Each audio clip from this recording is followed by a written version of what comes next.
సంక్రాంతి వచ్చిందే తుమ్మెదా, సరదాలు తెచ్చిందే తుమ్మెదా, కొత్త ధాన్యాలతో కోడి పందాలతో ఊరే పొంగుతుంటే ఇంటింటా పేరంటం, ఊరంతా ఉల్లాసం అంటూ ఎంతో ఉత్సాహంగా సాగే సంక్రాంతి సంబరాల వెనుక కొన్ని విషయాలు తెలుసుకుందామండి. సూర్యుడు మకర రాశిలోకి ప్రవేశించే కాలమే మకర సంక్రమణము. మకర సంక్రమణము నుండి ఉత్తరాయణ పుణ్యకాలము ప్రారంభమవుతుంది. ఆ తరువాత కుంభ, మీన, మేష, వృషభ, మిథున రాశులలో కొనసాగినంత కాలము ఉత్తరాయణము.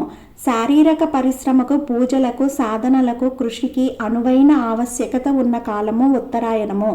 కర్కాటక రాశిలోకి సూర్యుడు ప్రవేశించిన దగ్గర నుండి మొదలై ఆ తరువాత సింహ, కన్య, తుల, వృశ్చిక, ధను రాశులలో కొనసాగినంత కాలము దక్షిణాయనము. మానసికమైన అర్చనకు, ధ్యానానికి, యోగానికి, దీక్షలకు, బ్రహ్మచర్యానికి, నియమనిష్టలకు అనువైన ఆవశ్యకత ఉన్న కాలము దక్షిణాయనము. 12 నెలలు సంవత్సర కాలములో 6 నెలలు దక్షిణాయనము దేవతలకు ఒక రాత్రి, 6 నెలల ఉత్తరాయణము దేవతలకు ఒక పగలు. కనుక దేవతలు మేలుకునే కాలము ఉత్తరాయణ పుణ్యకాలము. కనుకనే ఉత్తరాయణము వరకు ఎదురు చూసి ఉత్తరాయణము ప్రవేశించిన తర్వాత తనువును చాలించాడు మహానుభావుడైన భీష్ముడు. భారత సనాతన సంప్రదాయంలో సంక్రాంతికి ఎంతో విశిష్టత ఉంది. పుష్యమాసంలో సూర్యుడు శని రాశి అయిన మకరంలో ప్రవేశించినప్పుడు మాత్రమే ఈ పండుగ జరుపుకుంటారు. మకర సంక్రాంతి రోజు సూర్యుడు ధనస్సు నుంచి మకరంలోకి ప్రవేశించనున్నాడు. ఈరోజు సూర్యుడు తన కుమారుడైన శనిని కలవాడికి ఆయన ఇంటికే వస్తున్నాడని నమ్ముతారు. ఈ ప్రత్యేకమైన రోజును సంక్రాంతి అని పిలుస్తారు. మకర సంక్రాంతి గురించి చాలా కథలు ఉన్నాయి. మొదటి కథ ప్రకారం శ్రీమద్ భాగవత దేవీ పురాణంలో ప్రస్తావన ఉంది. శని తన తండ్రి అయిన సూర్యుడిపై పగ పెంచుకుంటాడు. ఎందుకంటే తన తల్లి అయిన ఛాయాదేవి సూర్యుడికి రెండో భార్య. మొదటి భార్య కుమారుడైన యమరాజుతో శని వివక్ష చూపిస్తాడు. ఈ కారణంగా సూర్యభగవానుడు ఛాయాదేవిని, శనిని దూరంగా ఉంచుతాడు. ఫలితంగా శని సూర్యుడిని కుష్ఠువ్యాధి కలిగేలా శపిస్తాడు. సూర్యుడు కుష్ఠువ్యాధిని చూసి యమరాజు చాలా బాధపడతాడు. ఈ వ్యాధి నుంచి తండ్రిని బయటపడేసేందుకు గాను కఠిన తపస్సు ఆచరిస్తాడు. ఇదిలా ఉండగా శనిపై ఆక్రోశంతో సూర్యుడు అతడి ఆధీనంలో ఉన్న కుంభరాశిని జ్వలిస్తాడు. దీంతో శనిదేవుడు, ఆయన తల్లి ఛాయాదేవి బాధపడతారు. తన సవతి సోదరుడైన శనిని దుఃఖంలో ఉండటం చూసిన యమరాజు శనిని కరుణించాలని సూర్యదేవుడుకు విన్నవిస్తాడు.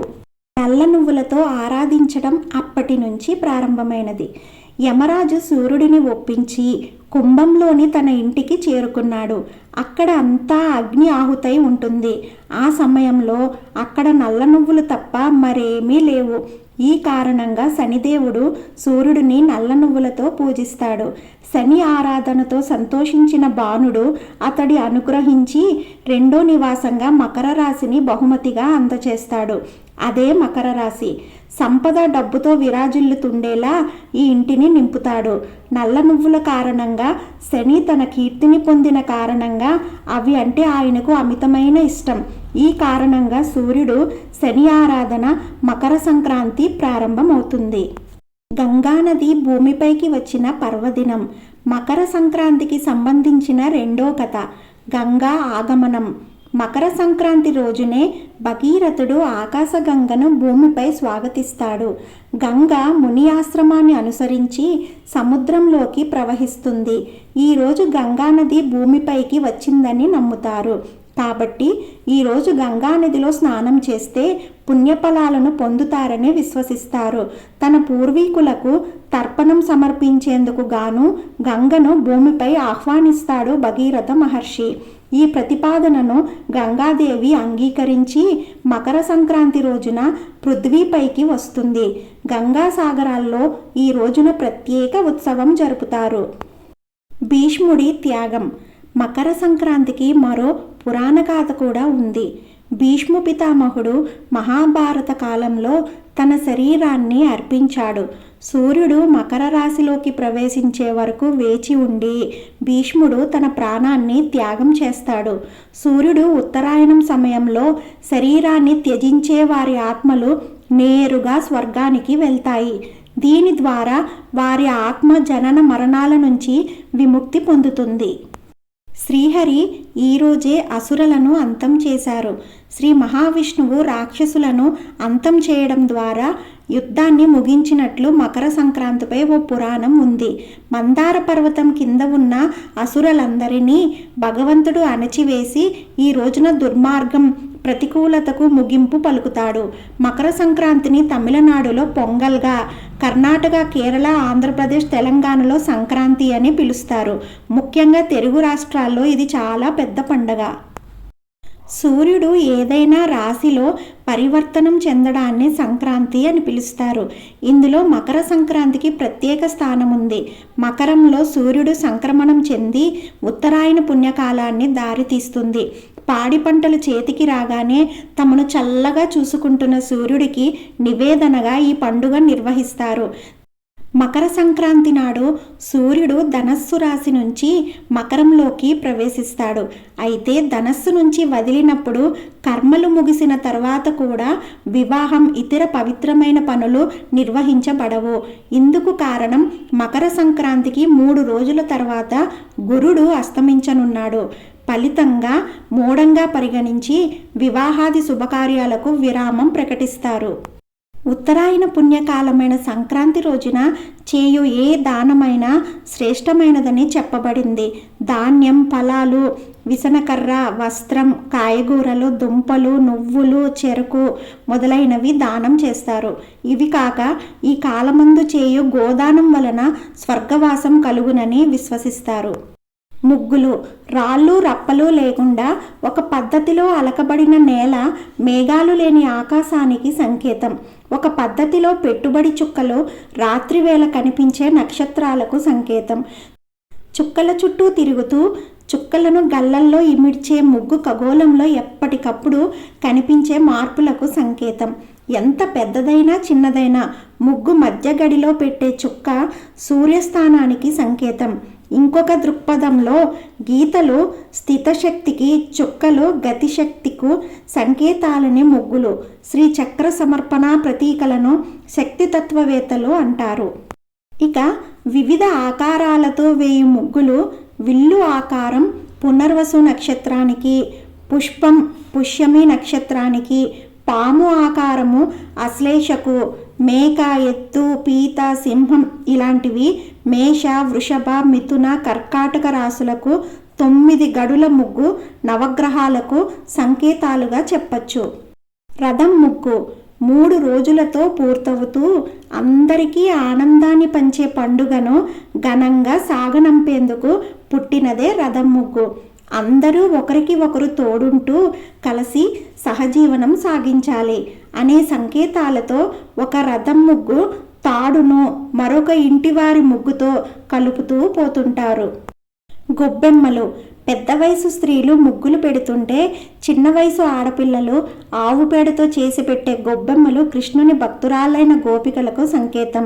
ఈ ముద్దుల తల మీద కనిపించే రంగులు, పూల రేకులు, పసుపు కుంకుమలు ఆ గోపికలందరూ భర్తలు జీవించి ఉన్న పుణ్యస్త్రీలకు సంకేతం. ఆ గోపికా స్త్రీల రూపాలను సంకేతమే గోపి బొమ్మలు, గొబ్బెమ్మలు. మధ్య ఉండే పెద్ద గొబ్బెమ్మ గోదాదేవికి సంకేతం. సంక్రాంతి రోజులలో వీటి చుట్టూ తిరుగుతూ పాటలు పాడుతూ నృత్యం చేసే బాలికలంతా కృష్ణ భక్తి తమకు కలగాలని ప్రార్థిస్తుంటారు. దీనిని సందే గొబ్బెమ్మ అంటారు. గొబ్బెమ్మలు ప్రొద్దున పూట ముగ్గులో ఉంచి దానిపై గుమ్మడి పూలతో అలంకారం చేస్తే చాలా అందంగా ఉంటుంది. తిల తర్పణం సంవత్సరంలో మిగిలిన రోజులలో నల్ల నువ్వులు వాడరు, కానీ సంక్రాంతి పర్వదినాన మాత్రం నల్ల నువ్వులతో మరణించిన పితృదేవతలందరికీ తర్పణములు ఇవ్వడం ఎక్కువగా చేస్తుంటారు. దీన్నే పెద్దలకు పెట్టుకోవడం అంటుంటారు. సంక్రాంతి పర్వదినాలలో వారి వారి ఆచార సంప్రదాయాలను అనుసరించి ఈ కార్యక్రమము చేస్తుంటారు. ఈరోజు బూడిద గుమ్మడికాయ దానము ఇస్తారు. సంకురమయ సంక్రాంతి పురుషుడు. మట్టితో ఒక బొమ్మను సంక్రాంతి పురుషుడు తన వాహనాన్ని ప్రతి సంవత్సరం వేర్వేరు వాహనాలపై పురుషుడు వస్తాడు. ఏ వాహనాన్ని ఎక్కితే ఆ వాహనానికి ఆ సంవత్సరం ఎక్కువ నష్టమనే ఒక నమ్మకం.